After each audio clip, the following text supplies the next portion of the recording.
Hello, everyone. Welcome. Thanks for joining our diagnostic training session today. Now, this is a pre-recorded session this week as I'm traveling. So if you do have any questions, though, on Zoom, just reply to the email that you got, to a confirmation email that you got, and I'll be able to get those and answer those through my email. If you're watching on YouTube, just leave a comment underneath the video, and I'll get to those. And then on Facebook, same thing, leave a comment underneath the video, and I'll get to those as well. So my name is Jason Gabrinas. I'm one of Snap-on's national diagnostic technical trainers. Been in the training department the last 10 years or so, traveling around North America, helping tech and shop owners get the most out of their diagnostic equipment. Before I did that, I was a couple years as a diagnostic sales rep with Snap-on. So I had about 30 different franchisees I worked with, as well as the shops that they serviced, in order to help everyone get the most out of their diagnostic needs. Then before that, I was 8 years at Subaru, so worked in a dealership, and over time, I guess, became the default diag guy in the shop. So I always ended up with the drivability problems, the intermittent problems, the weird wiring problems that would show up on those cars. And that's really where I cut my diagnostic teeth, was trying to figure out all those weird head scratcher cars that would come into my bay. And before that, a bunch of other miscellaneous wrenching jobs. Been a little over 25 years under hood experience for me. So our topic today is Fast-Track Intelligent Diagnostics to speed up your workflow. So I'm going to walk through a few things about Fast-Track Intelligent Diagnostics, Snap-on exclusive function. I know I oftentimes talk about different things that can be used on multiple scan tools. Doesn't really matter what you have for a scan tool. Oftentimes the same concepts can be used, but this time we are going to focus on, like I said, Snap-on's exclusive Fast-Track Intelligent Diagnostics software. We're going to talk about what it is, what it isn't. We'll walk through a few different scenarios with it, and we'll just hopefully can get a better knowledge and understanding of what all is. So I always like to talk about having a good, repeatable diagnostic work.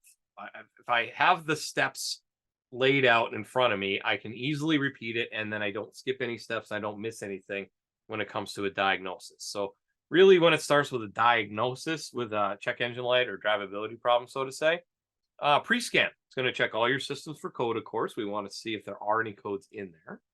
And then we need to go through a diagnosis. That's where we're going to focus most of our time for this presentation, is under that diagnosis portion.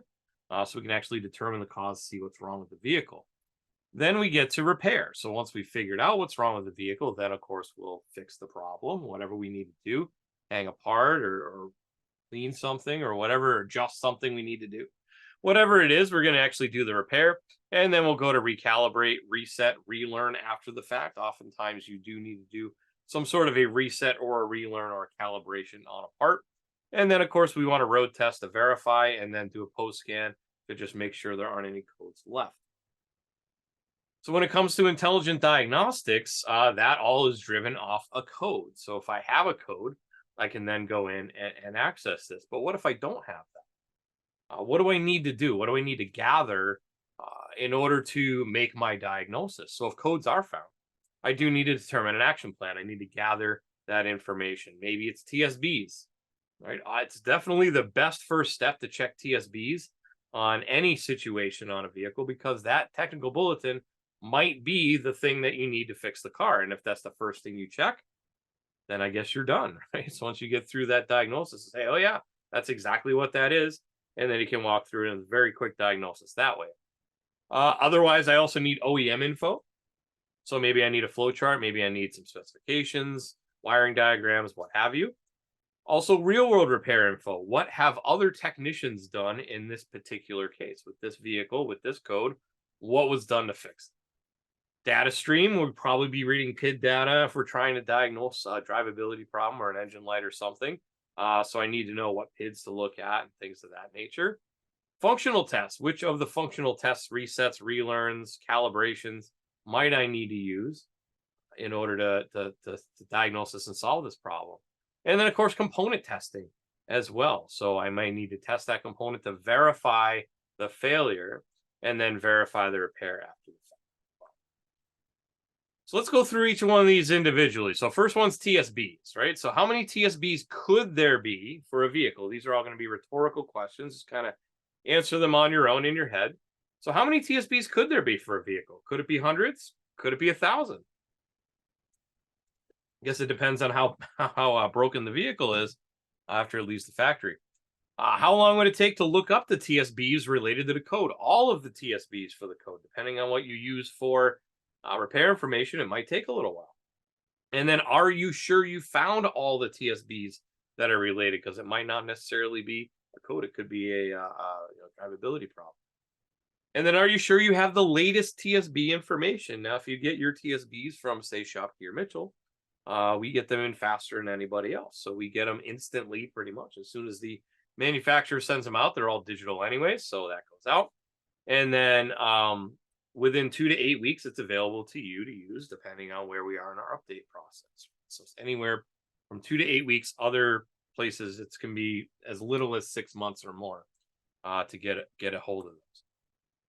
OEM information. So what OEM info do I need? Do I need a diagnostic flow chart? Do I need wiring diagrams? Do I need specifications like torque specs and things of that nature? Do I need removal and installation procedures, labor times? How long is that going to take to gather and get all this information together? Depends on what you're using, of course, for diagnostic information or OEM information. How long is that going to take? And do you need to log into another computer to get to it? Do I need to walk halfway across the shop or to the office or whatever and log into another computer in order to do that? How about real world repair information? Do you have access to real world repair information that's based on billions of successful repairs? Depending on what you use for information, maybe you do, maybe you don't. If not, how do you find out what other techs have done in this case? So maybe you use perhaps an other information service. There are other things out there. And then, or phone a friend. Right? Call your buddy down the street at the dealership. Hey, whenever you've seen this problem, have you ever seen this problem? And if you have seen this problem, what fixed it? What did you end up doing in that case? What should I check? All right. Sometimes that can take a lot of time. Maybe they don't answer the phone right away, things like that. And then how long will it take you to find this information specific to the code? Is it going to show up right on the tool, or are you going to have to search for it? And then we get to data streams. So how many data PIDs can there be on a vehicle? Could be hundreds, if not thousands there again. And do you know which PIDs you need to look at for this specific code in this specific situation? Do you know which PIDs are irrelevant for the code? What do I not care about? What do I want to filter out? For example, if I'm looking at, say, a misfire problem, do I need to know what the left window switch is doing? Probably not, unless the wiring on that car is really messed up, but more than likely not. And then, do you know what the known good min and max values are for that PID? What's the range for that PID? Not every manufacturer will give that to you in that case. How many functional tests, special functions, resets, and relearns are available for a vehicle? Could be dozens, hundreds perhaps, depends on the vehicle and how sophisticated it is. Do you know which tests on the vehicle apply to that vehicle and code? Of course, it applies to the vehicle, but does it apply to that specific code and specific problem that you're dealing with? And then component testing. How many component tests are available for the vehicle? Could be hundreds, if not thousands again. Do you know which test to perform for the code in question? What component do I need to look at, and what test do I need to do in order to solve that problem? Do you have access to information based on how to hook up, where to hook up, and what good looks like? Do you have any of that information? So that brings us to how Fast-Track Intelligent Diagnostics is going to help. So what is Fast-Track Intelligent Diagnostics anyway? So Fast-Track Intelligent Diagnostics, quite simply, it links problems to solutions, enabling the technician to complete the repair quickly and confidently. In short, it's everything you need and nothing you don't. It gets rid of the noise and just lets us focus on what's important. And how does it do that? Well, it does it by providing us SureTrack information, which is our experience-based information, real fixes, filtered TSBs, smart data, specific functional tests, specialized resets, guided component testing, and customized test meters, only for the vehicle you're working on, only related to the problem being solved, all on one screen. It is vehicle, year, make, model, engine, and code specific for that problem. So how is that different than what other companies may have out there? As I said, this is exclusive to Snap-on, how we do this. So it uses big amounts of data. So we have 2.65 billion repair events that we can access to see what was done before, what was done in the past. 356 billion data points. So that's, what data PIDs am I working on? The broadest vehicle and sensor connectivity on the market. So that is due to the guided component test. There's over 7 million guided component tests available in the tool. And the most comprehensive OEM technical library due to Mitchell and Shopkey being there. So uh, we as Snap-on are the only ones with this vast an amount of information. There's others out there that say they may have it, but it is truly exclusive to Snap-on, all this information. So let's see how this is going to help you when it comes to time to diagnose a vehicle. So left-hand side is going to be the vehicle as a whole. And then the right-hand side is going to be what we would filter down to through this funnel. I just call Intelligent Diagnostics a really great filter. It's going to filter it down to just what I need. So on the right-hand side is what the filters. So on either side, of course, it's going to have 28 control units because that doesn't change. So we have 28 control modules on the vehicle no matter what. How many codes are possible? 2,470 on the vehicle. In this case, we only work at one code at a time in Fast-Track Intelligent Diagnostics. So we only need to deal with one. TSB's recalls and campaigns, there's 654 different articles for this vehicle. We only have one for this particular example. It's a misfire. 2,361 data PIDs available on the vehicle, brings us down to 11. Functional test resets and relearns, 482 available, down to 6. Component tests, 395 tests, down to 10. And then SureTrack real fix tips, that's more of that experience-based information. 1,228 available for the vehicle, brings us down to 2 because that's all we need. Gets rid of all the noise and lets you focus on exactly what you're trying to do. So let's go live and look at a couple different cars and how we would function through this and how it's going to work. All right. So let me pull up my car history here. So we have a 2012 BMW. And we access this, of course, through the scanner. Oh, now I didn't mention before, in order to access this, of course, you would need a scan tool, Apollo, Triton, Zeus, any flavor of those, Apollo, Triton, or Zeus. You also need an active software subscription. And then if you're in North America, you also have the option of a prepaid data plan as well. So that's what you would need to have all of that active, and Wi-Fi, of course, because it pulls it down over Wi-Fi. So you would need to have all of that active at the time, and then you're able to pull this information down. So let's go into our scanner. And of course, as I said, the very first thing we need to do is we need to do a code scan on the vehicle. So we want to check it for codes and see what's going on. So we're going to do a pre-scan, scan through, see how many modules. All right, so we got 52 modules on this vehicle, and cylinder 3 misfire, PO303. So we'll hit diagnose here, and that's where the magic happens. You see all those spinning wheels? That was pulling the information down from the internet to filter out anything we needed on the vehicle. So the first thing I like to talk about, and we don't talk about this a lot, and I think we should.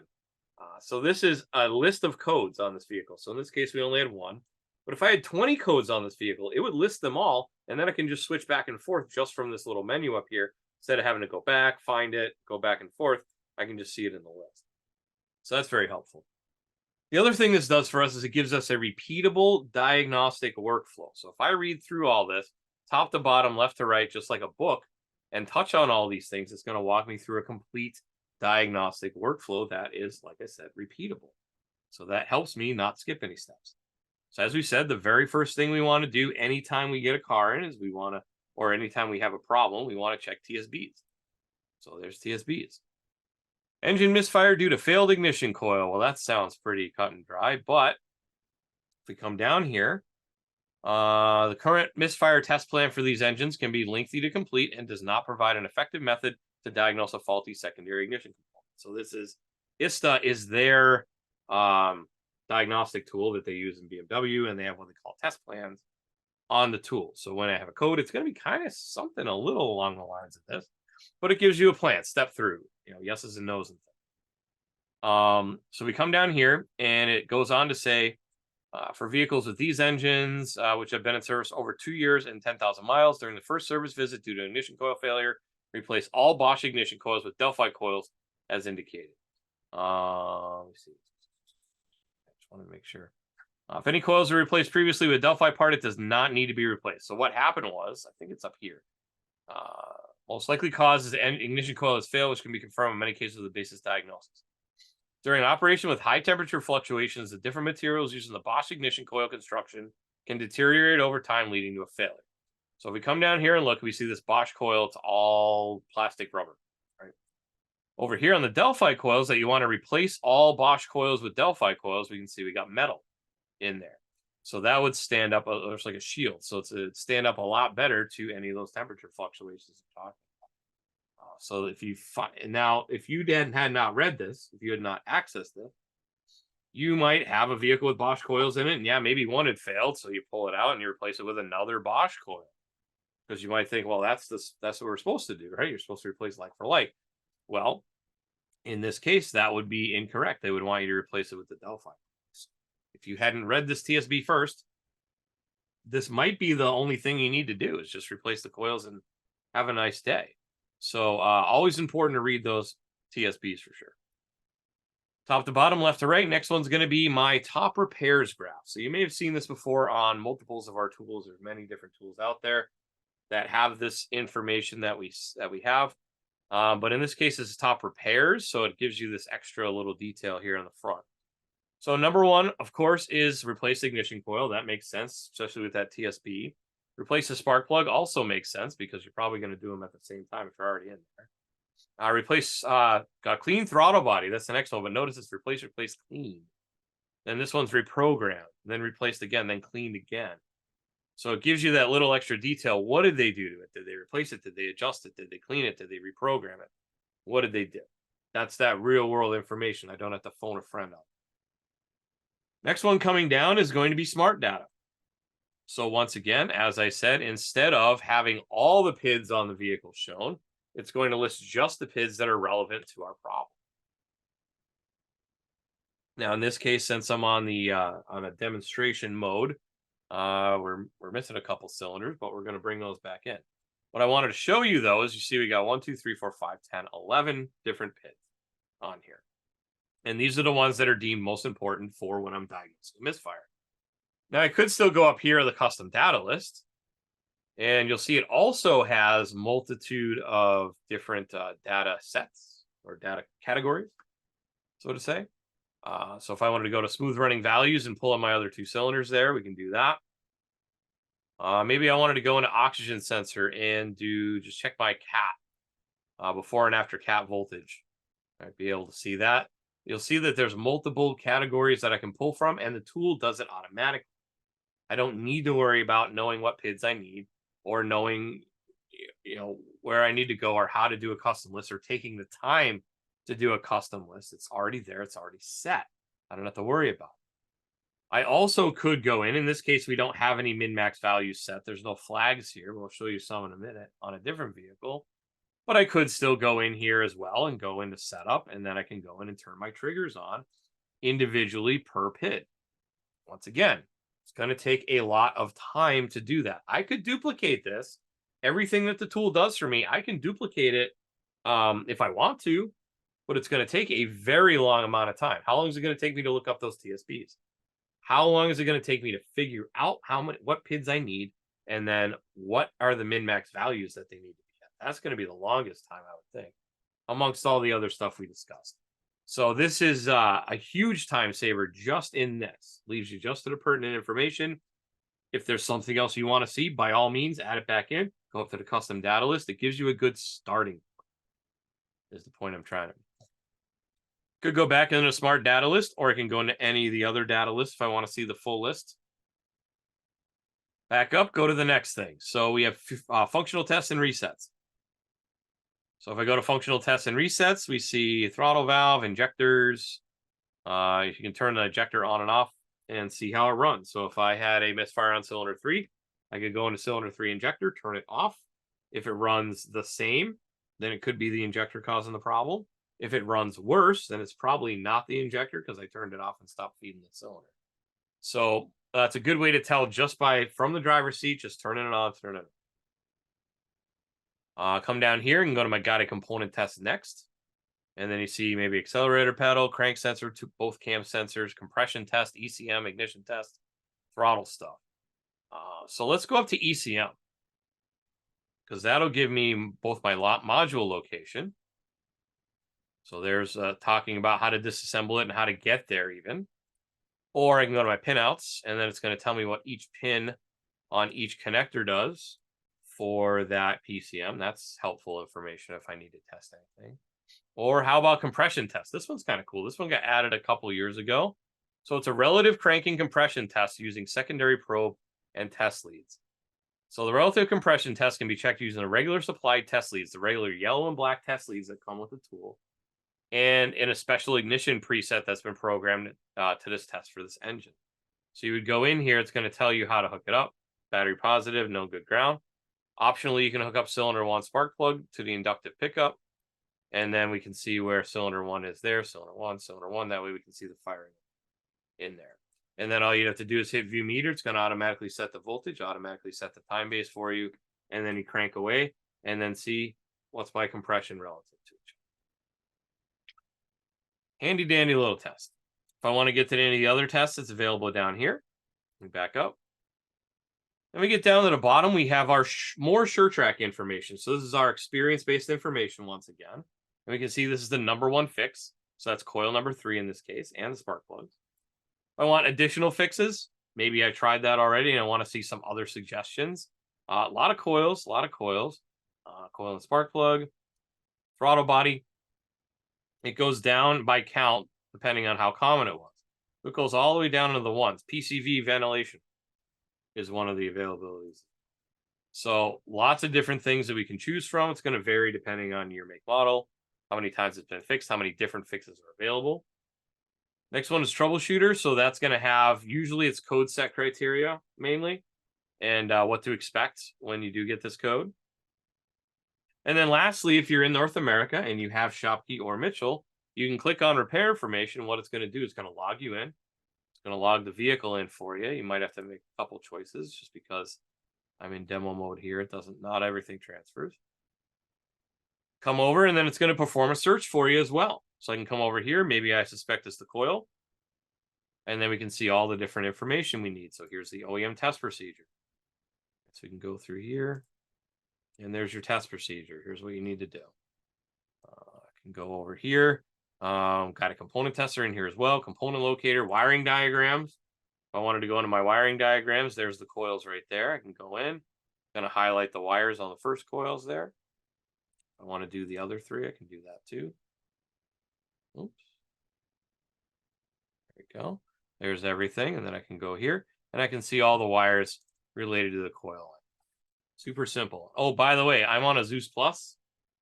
And any of the Windows-based tools, in this case, you wouldn't even have to leave the car. You wouldn't have to leave the driver's seat, really. You could just be doing all this stuff right from the front seat, pulling your wiring diagrams, pulling all this information available to you on one screen, exactly where you need. All right, so that's a BMW.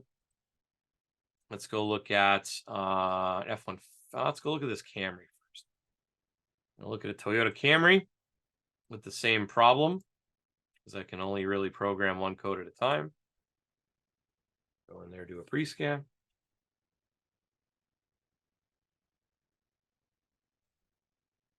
Saves the report, go to diagnose. It's going to pull down the information. In this case, I don't have any TSBs that relate to a cylinder 3 misfire. Is that okay? Is that a good thing? Absolutely. Because now I don't have to go and search for TSBs that don't exist. How much time would that save me if I go 10, 15, 20 minutes trying to find TSB that's not even there? Like, oh, there's got to be something. Well, there isn't anything. So in this case, that would save me time right there just from a simple look. And then top repairs, of course, spark plug coil, the usual suspects. Even a cylinder head gasket for a misfire, that could be for sure. I used to work at Subaru, remember? So that's pretty common. Let's go to my scanner data, see what we got there. In this case, we got a lot of these flags.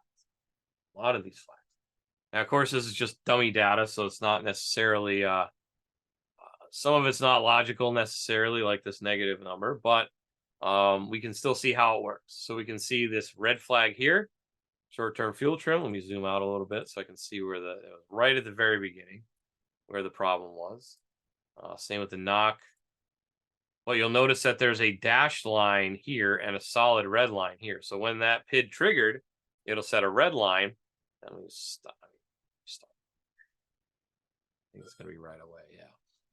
So we can see the red line where it actually happened, and then the dashed line on all the other PIDs that correlates with where the red line.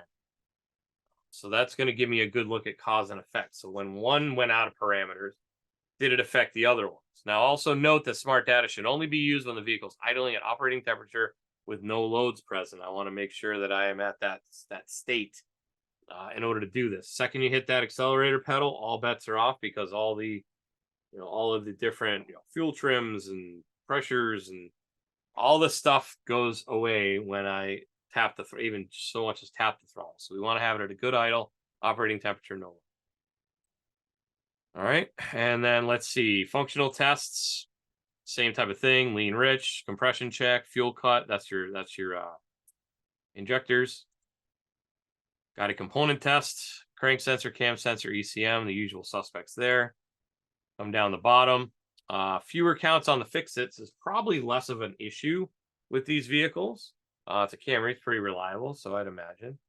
And then let's see if there's additional real fixes. Yep, fair number of those. And then troubleshooter. Well, in this case, we don't have any troubleshooter for that, and that happened. And then, of course, my OEM repair information would look pretty much like the BMW would as well. And one more, let's go with a Chevy Silverado. Okay, I'm going to go into scanner once again. Same procedure, workflow, right? Code scan, pre-scan, let it go.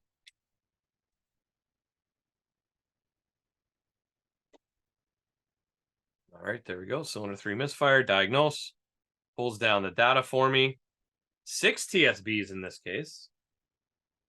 Injector replacement guidelines, diagnostic aids, diagnostic tips for misfire, etc. Lots of stuff there. And let's check that one randomly. See what that one says. Rough idle, crank no start, extended crank, engine misfire. Fuel oxidation and volatility concerns can often cause issues. So here's reformulated top engine cleaner has been released by GM as recommended and approved for GM vehicle. So here's some coked up valves there. A lot more coked up. Wow, that's pretty bad right there. So we can actually see all of that, and then there's just allow you to clean it. There's all the goop and the gunk, and then here's what it looks like a little bit after. So that's just one bit of advice that you could use on that. If I had a problem with coked up valve for that. Same deal, smart data. It's going to go in there and wait for the misfire count to count up. There we go. So I got misfire on cylinder 2. And we can see where the line is. It does automatically save it as well, but we can see that line there. And then all the other ones going to have a dashed line, depending on where it was. Okay. Functional tests, crank variation learn, cam actuator control, fuel pump relay, fuel trim reset might need to be done during that. Ignition timing, a couple of functional tests for that. Guided component test, crank, cam, ECM, ignition tests available for that. And then down the bottom, SureTrack. This is way less common problem, apparently. And then real fixes is going to be a couple there. And then troubleshooter should give us some info, I think. Let's see. No, not in this case either. And then once again, the repair information link, right? So as you can see, it's a repeatable, readily repeatable diagnostic workflow that gives us different information based on the vehicle, but it saves a ton of time. It looks up the TSVs for me. It looks up the real world information for me. It knows what PIDs are required for the diagnosis and what the min-max values need to be for those. Functional tests, what needs to be done. Guided component test, what needs to be done. And additional previous repair information is in there as well. So hopefully you got a nice overview of what Fast-Track Intelligent Diagnostics can help you out with when it comes to your diagnostic day. Hopefully it'll speed up your diagnostic workflow. And with that, that is Fast-Track Intelligent Diagnostics. All right, let's talk about our next class. That'll be in 2 weeks. So we're taking 2 weeks off over the holidays. So the next class will be January 9th, and the topic will be hybrid vehicle diagnosis and testing. So we'll talk all about what makes up a hybrid vehicle, what is a hybrid vehicle versus an EV versus a regular just gasoline powered vehicle, different tests and procedures that we may be able to do. An awful lot of them you'll be doing with a scan tool. So we'll talk more about that, like I said, in a couple weeks, January 9th. Same time as always, though, 6 and 9 Eastern. Go to snapon.com/OT if you want to register to join on Zoom. Otherwise, the 6 p.m. Eastern class goes to YouTube, and the 9 p.m. Eastern class goes to Facebook. If you are watching on YouTube, please make sure you like and subscribe. That is youtube.com/Snap-on Diagnostics. Now, if you want to see any of the other classes in this series, anywhere from intro to ADOS down to the hybrid vehicle class, it is all available for free 24 hours a day whenever you need it on youtube.com/Snap-on Diagnostics. There is a playlist for live training, so go check that out. As far as Q&A, as I said, this is a pre-recorded class, so if you do have any questions, if you're on Zoom, just answer the email, reply to the email that we sent you, the confirmation email. If you're watching on YouTube, just leave a comment, and if you're watching on Facebook, just leave a comment, and I'll get to those when I return. Also want to mention my buddy Keith, who also does free training on diagnostics. So it's every Wednesday and Thursday, one time a night, 7:30 Eastern, 6:30 Central. You go to snapon.com/OT, you can register for that. That is Zoom only. But Wednesday it is on Zeus Plus, and on Thursday it's on Apollo and Triton. So the first hour on either of the classes, he goes through scanner functions, setup functions, talks through Fast-Track Intelligent Diagnostics, then takes about a 5-minute break. And then he goes through all the scope and meter functions that are available on the tool as well. So very thorough class. He's been with us for a very long time, so definitely worth your while if you want to learn a little bit more about your scan tool. And with that, thank you very much for taking a little bit of time out of your day to spend a little bit of time with me. If you are watching this in the late December timeframe of 2023, I wish you a happy holiday. If you celebrate Christmas, and New Year's coming up. So with that, enjoy the rest of your week. Enjoy your weekend. Have a good night and take care.